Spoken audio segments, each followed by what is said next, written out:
बिस्मिल्लाहिर्रहमानिर्रहीम। अस्सलाम वालेकुम। काश्तकार भाई, गंदम की फसल से भरपूर पैदावार हासिल करने के लिए आपको चाहिए कि डीएपी और यूरिया खाद के अलावा पोटाश खाद का भी इस्तेमाल करें, जिंक खाद का भी इस्तेमाल करें, बोरान का भी इस्तेमाल करें, मैंगनीज, मैग्नीशियम, आयरन और इसके अलावा सल्फर का भी इस्तेमाल करें। इन खादों का आप इस्तेमाल करेंगे, आपकी फसल भरपूर पैदावार दे रही होगी।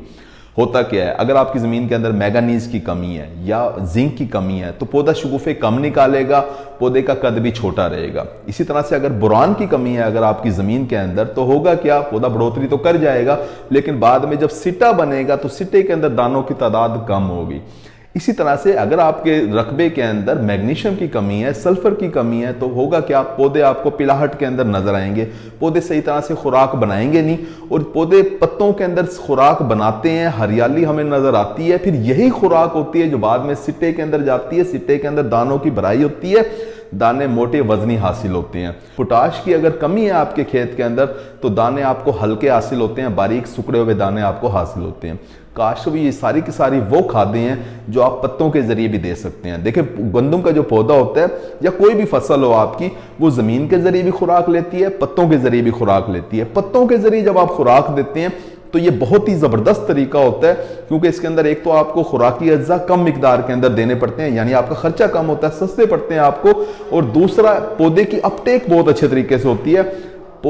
खाद जो है वो ज़ाया नहीं होती, खाद ज़ाया नहीं होती, पौधा बहुत अच्छे तरीके से पत्तों के जरिए खुराक हासिल करता है। और ये वो खुराकी अज्जा होते हैं जो पौधे को वैसे ही थोड़ी मिकदार के अंदर चाहिए होते हैं, जैसे एक सालन के अंदर नमक थोड़ा चाहिए होता है, इसी तरह मैंगनीज, आयरन, जिंक, बोरान ये भी पौधे को थोड़ी मिकदार के अंदर चाहिए होते हैं।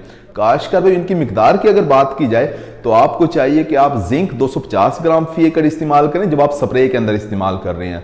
बोरान, बोरिक एसिड आप 200 ग्राम फी एकड़ इस्तेमाल करें, मैंगनीज 250 ग्राम फी एकड़ इस्तेमाल करें, आयरन आप 150 ग्राम फी एकड़ इस्तेमाल करें, सल्फर आप 100 ग्राम फी एकड़ इस्तेमाल करें, इसी तरह से मैग्नीशियम आप 300 ग्राम फी एकड़ इस्तेमाल करें।